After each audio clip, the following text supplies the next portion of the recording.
Good morning. It is Thursday, March 9th, and I got to get ready for PAX, so I can't do a personalized intro. But let me tell you, today's video is featuring Tal Baron once again. It's in a series that I'm doing where I take lessons from a Grandmaster, which there are only about 1,500 Grandmasters in the world. So it's a pretty big fucking deal. And I just have a good time whenever we play. These streams are a lot of fun. I really hope you guys dig this series. Enjoy. Yeah, so now if you fianchettos the bishop, he will have a threat on the pawn on e5, right? Not a problem. So you want to, okay, didn't do it, but normally you would develop while protecting. So overprotecting is nice. Okay. So far, no threats. By the way, I'm surprised by his opening play because he's quite high rated. Again, is he threatening anything? He's not, but he might, like, I think I want to get my dark squared bishop out above. Well, I don't know what I want to do. That's true, that's true. Put it in the center somewhere. That's cool. Right there. c5.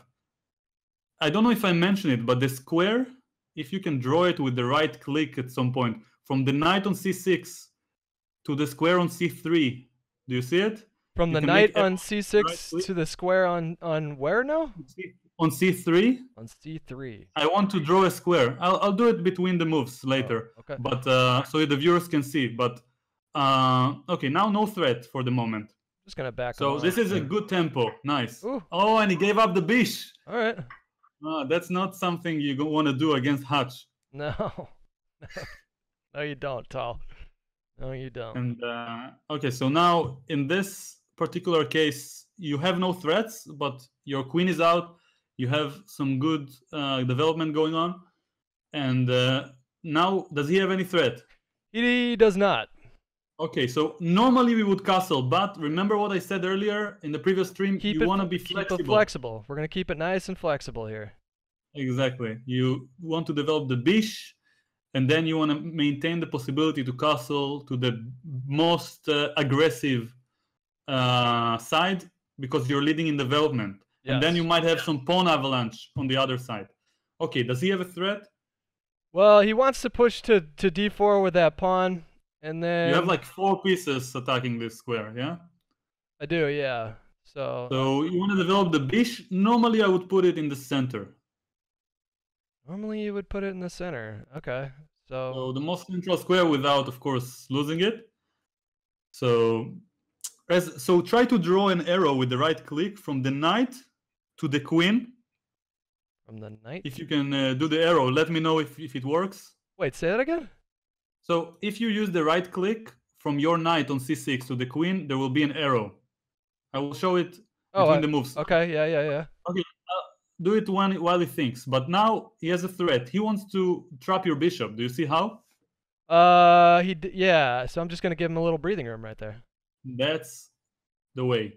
By the way, another option, not necessarily better, but another good option is to play a5, 2 squares with the pawn. And normally in chess, it's nice to grab space. When your pawns are more advanced, then you usually have more space. But in case you will castle long later, it's better to have the pawn on a6. So each of the moves has its own pros. So what was that arrow to the queen that you just... Yeah. So I just wanted to draw a square, and we'll do it in between the moves. Let's multitask. So now he has a threat on the bishop. You can move it back as much as you want. Go all the way back a7 down. Feels nice. And again, we wait with the castling. So do you see how to make arrows with the right click? Yeah. If you pretend. Yeah. So from the knight to the... Okay, the guys won't let us breathe, but worry not. You can move the knight away. You don't even have to capture because it will open the file for his rook. You don't want it. So you can move the knight. Yeah, but if I don't capture it, then he's gonna take it twice. He's gonna win a pawn, right? I don't think so, because if he takes, you're gonna take on a6 back with your pawn. So you can move the knight backwards to the center. Right. Ideally, yeah. Okay. I would like to move forward, but on a5 it's a little bit out of play. So from e7 we will regroup the knight to g6, and then it will attack some squares.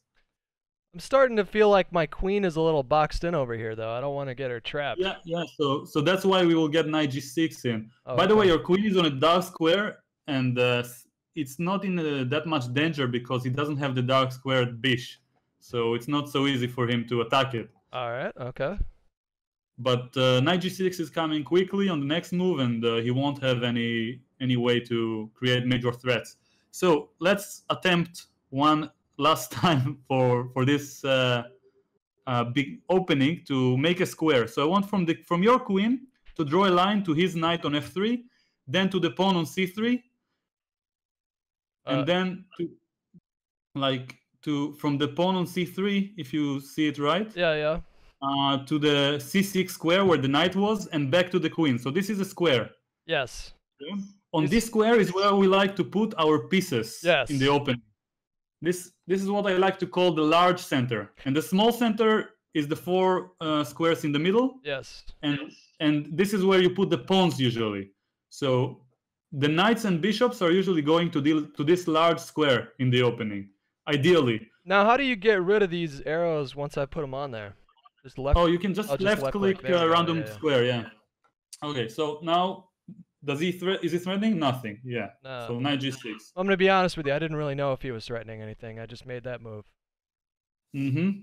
So where do I want to I don't want to castle on the queen side. No way. That's correct. And he noticed your threat. By the way, if it was his move, he would like to castle. So do you have any prophylactic idea? I sure do, Tal. Yeah, I sure do. Prophylaxis in its very, very beast. Let's talk about. I'm prophylacting so hard once again here. Yeah. I don't even see what's happening right now. The thing about this strategy, or this mindset when you prevent these ideas, is that not only that it's just good in general, objectively, it's also so frustrating to deal with. Okay, so now he's bringing his queen out. He's not really threatening anything, so I think it's a good time for you to finally... For me to finally castle, yeah. Exactly. I was thinking about how can I... All right, never mind.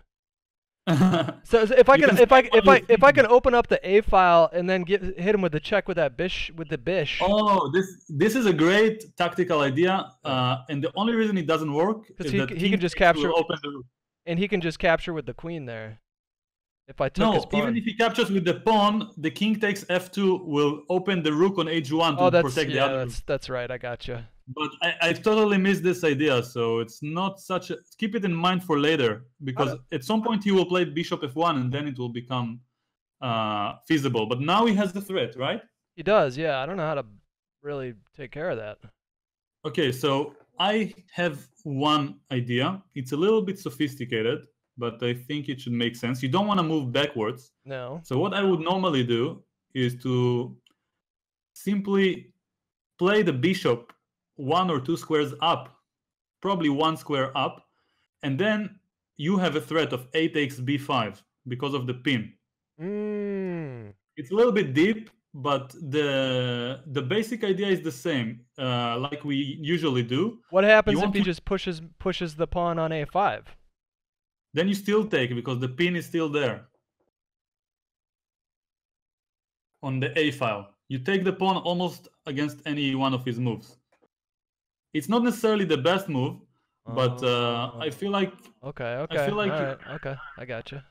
It's not essential, but I just want to move forward instead of protecting the pawn passively. See, now when you're thinking about what the game's gonna look like, or when you're in the middle of a game, do you let just sort of guiding principles guide your thought process, or do you always have something specific in mind? In other words, do you intuition. Do you say to yourself, I know that if I put this bishop or this knight on this one square, so here I just take it, right?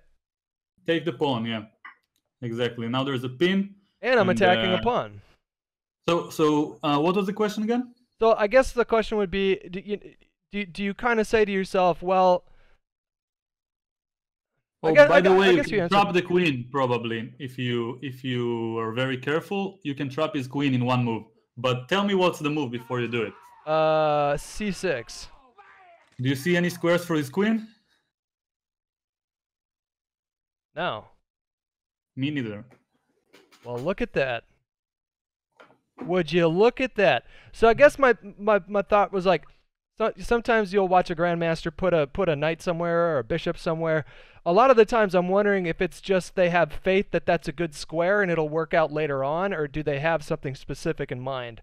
Like they're thinking like 14 moves ahead. Oh, look at that. We won the first game.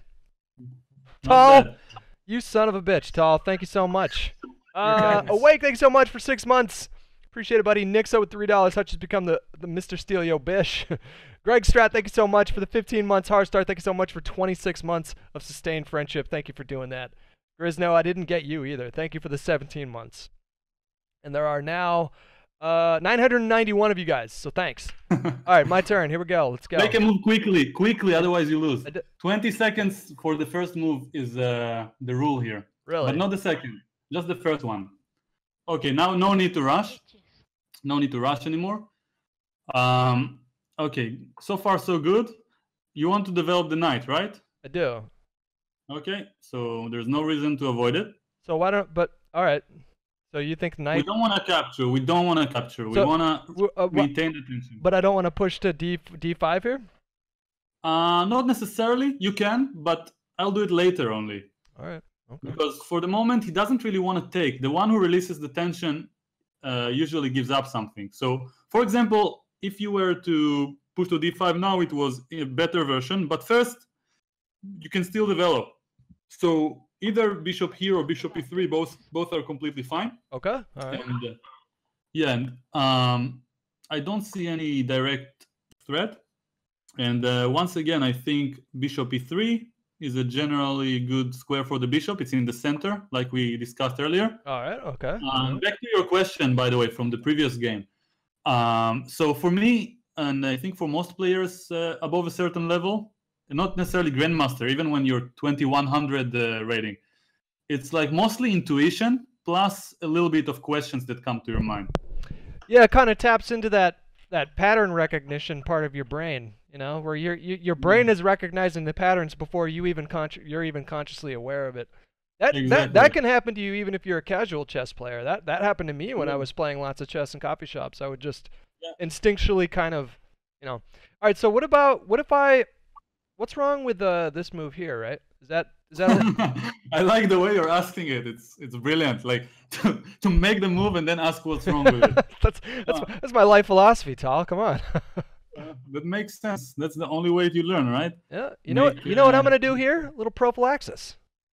little prophylaxis there.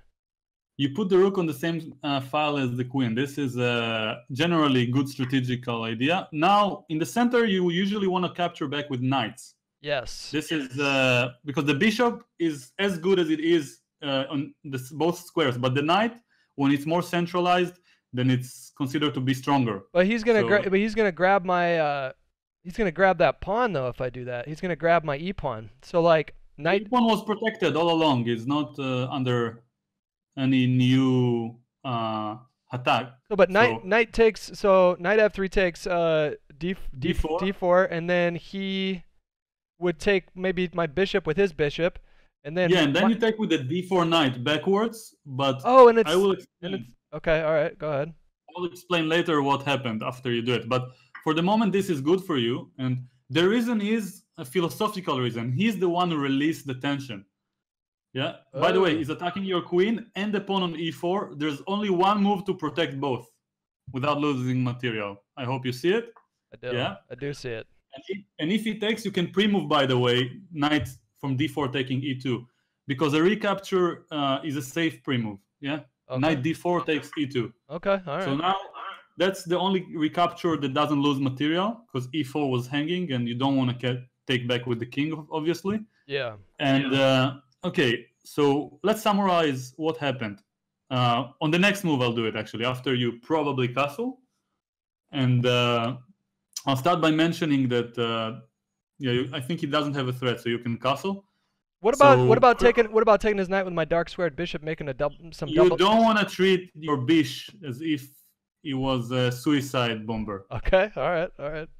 Okay. I mean, it's okay. It's okay to do such moves to ruin his pawn structure and so on, but this bishop is important. So now the only piece you didn't develop can move to an open file. That's perfect. Yeah.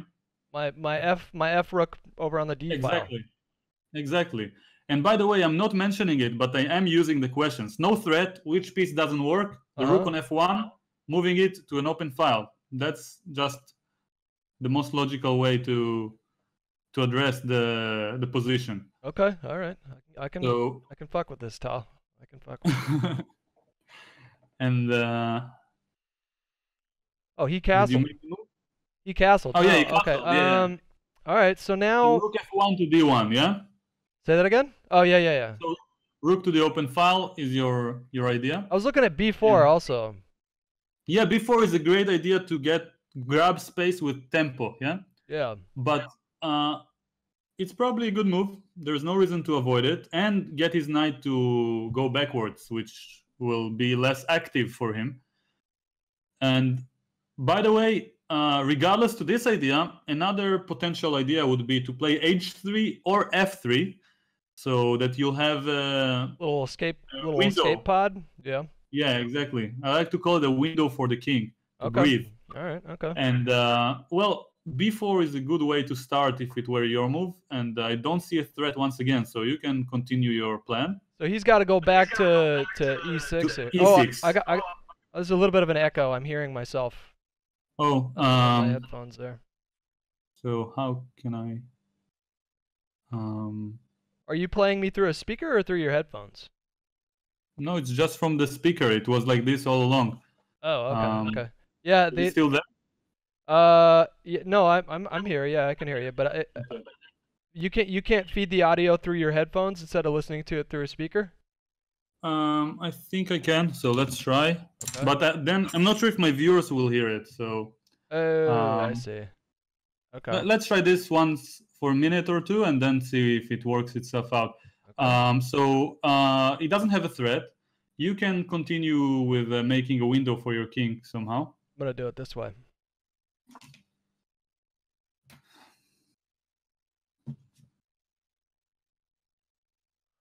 Alright, so what do I have going for me here? Maybe my pieces are a little bit more centralized than his. My pawns are taking up more space than his. Okay, now he wants to exchange the dark squared bishops, which will be in his favor, because your pawns in the center are on light squares. So we don't want that. Remember, you even mentioned it in the past. So you can grab more space with tempo. Boom. Exactly. Notice that the bishop and knight are protecting, so you don't lose material. Mm-hmm. And yeah, now he has to probably go bishop back to f6. You have, or he went even to e7. Now you don't want to move your pawns. It's enough that they are grabbing space, because if you move them forward, they will create weaknesses. So how about I develop my knight a little bit more towards his king side over there? What about knight? This is a nice move, or a knight move, someone might say. Yeah, knight to g3. Yes. Okay. And knight f5 is a strategically good square for it, attacking the bish, eyeing d6, and also having some potential against his king. So first, let's ask ourselves: does he have a threat? He probably wants to go to g4 with that knight to kind of boot around my bish, is what I'm thinking. Yeah. So probably you wanna avoid it while making a window for your king. Boom. And I know you have a window already, but on h2 it will be much safer than on f2 in the future. Is this? So, but is this? Oh, yeah. There's a little bit of an echo. Is there a way that you can maybe turn it down, or if you sit farther away from the laptop, maybe it won't pick up. Yeah. So now I can continue with my plan here. I can be a little bully. I'm gonna do it. Mm-hmm. That's true. Let's try it this way, maybe. Okay, so check, knight f5. Yeah, I can't hear myself as well there. So. You can? No, I can't. That's good. Okay, awesome. So now no threats. No threats. And in this position. Well, okay. What if I? His d pawn is a little weak. Is there a way I can pile up on that? There is, but we want to address the e pawn that you have. It's a little bit weak also. Mm-hmm. So right now, your position is both good and risky. So let's double the rooks. You know what? Just to try to attack d6 for now. Rook d2 looks like a good square to double the rooks. Be careful about the e4 pawn later on. Just warning you in case his rook will attack it. Okay, all right. For now, you have 2 defenders, and soon you'll have 4 minutes, so I'll just help you a little bit faster. That can't be... Of course, he's attacking your knight, so you have to go backwards. That can't be good, right? Yeah, so let's try to prepare a move in advance in case he has no threat. So you want to go rook c to d1 on your next move, yeah? Yeah. So almost on any move he will make, you're going to do it, because everything is more or less protected. If you will have a threat, to save time, I'll just say what the threat is, and you can respond, yeah? Okay, all right. The 4 minutes are becoming a little bit too little to discuss the position. Okay. So rook cd1 would be the natural follow-up, and well, I don't see how he can even create a threat. The only logical move for him is a7 to a5. He didn't even play it, so you can double the rooks. All right, I'm doing it. And now, once again, I don't see any big threat he can do. He can create. So you should probably, in the next move, try to improve one of your pieces. And it's not so easy because all of them are standing quite well. So a possible idea that's a little bit interesting is knight from c3 to a4. It looks a bit weird, but you want to get it to b6, yeah? Okay. Or maybe even play bishop b6. Oh, I see what you're doing there. So, okay. The idea behind this move is to take the knight, which is one of your worst pieces, and to improve it. And now he reacted to it. And by the way, you don't have to capture anything. You can just protect your pawn and maintain tension. As I said, the one who releases the tension is usually giving up something. Okay, all right. I protect it. And by the way, an interesting idea might be to get somehow your knight to d5 without losing anything. Yeah, now it's becoming a little bit sharp.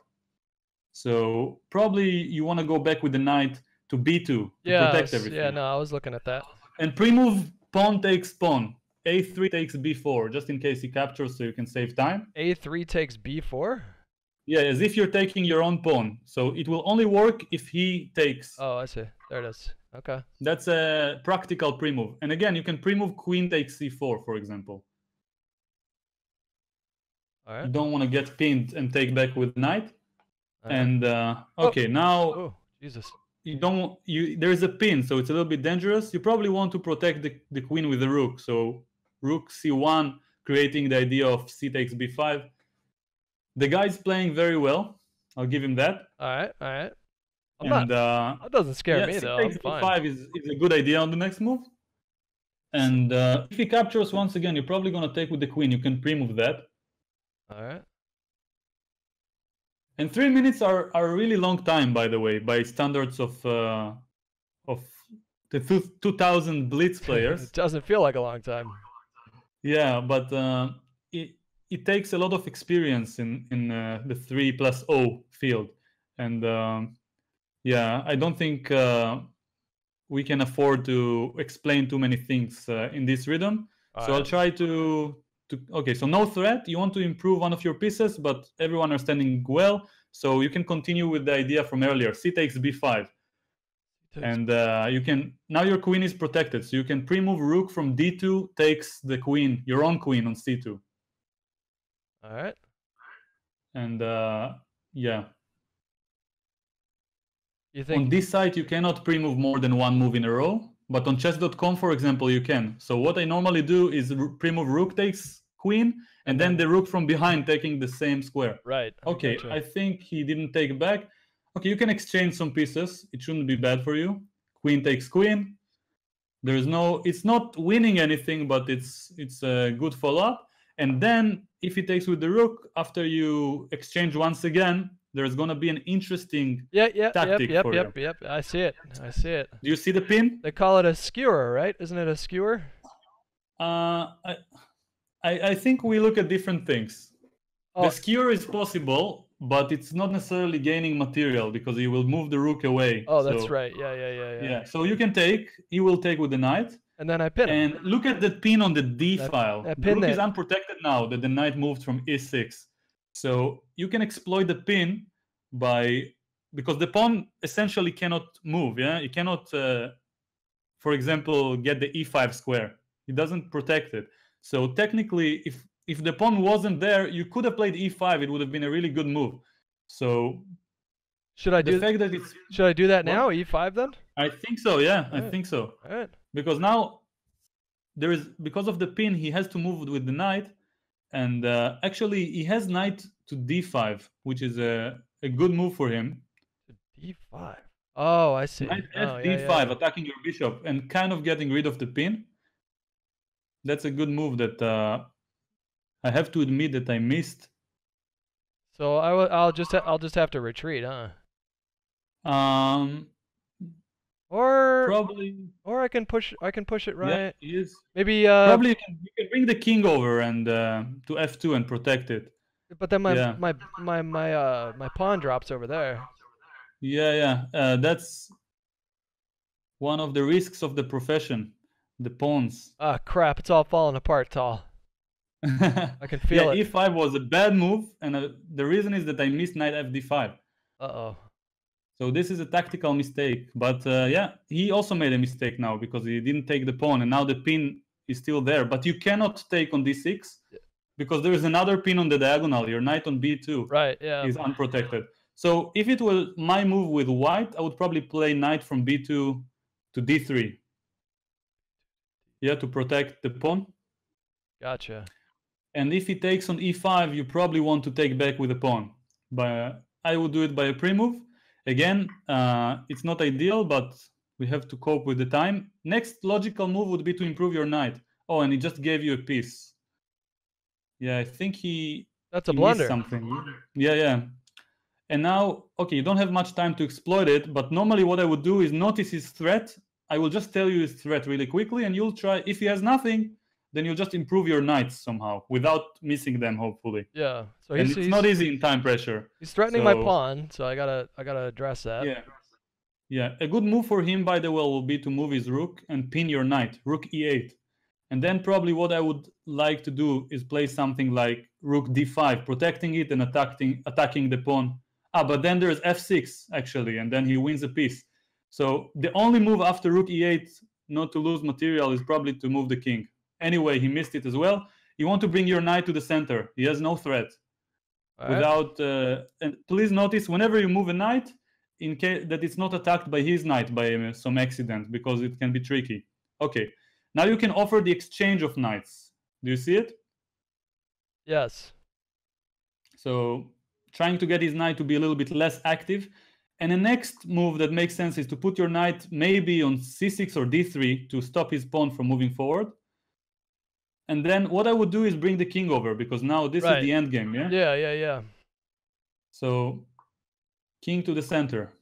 That's great. There's not much he can do. King comes again, yeah? And if he goes farther to the center, you can go with your knight, for example, back to b4.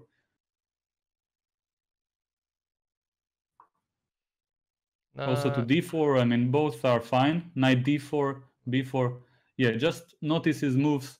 It's not an easy task to win in this time control. We will probably win by time if we play well. So now you can bring the king. Nice. Good. So if he moves king f5, he doesn't. Okay, so you can bring the c3 knight to the center and offer the exchange of knights once again. It's protected twice, yeah? The c3 knight to the center. Oh, I see. Yeah, knight. Yeah, exactly. So in this case, you want to keep squeezing him. It's not easy, but with this time control, but we'll try.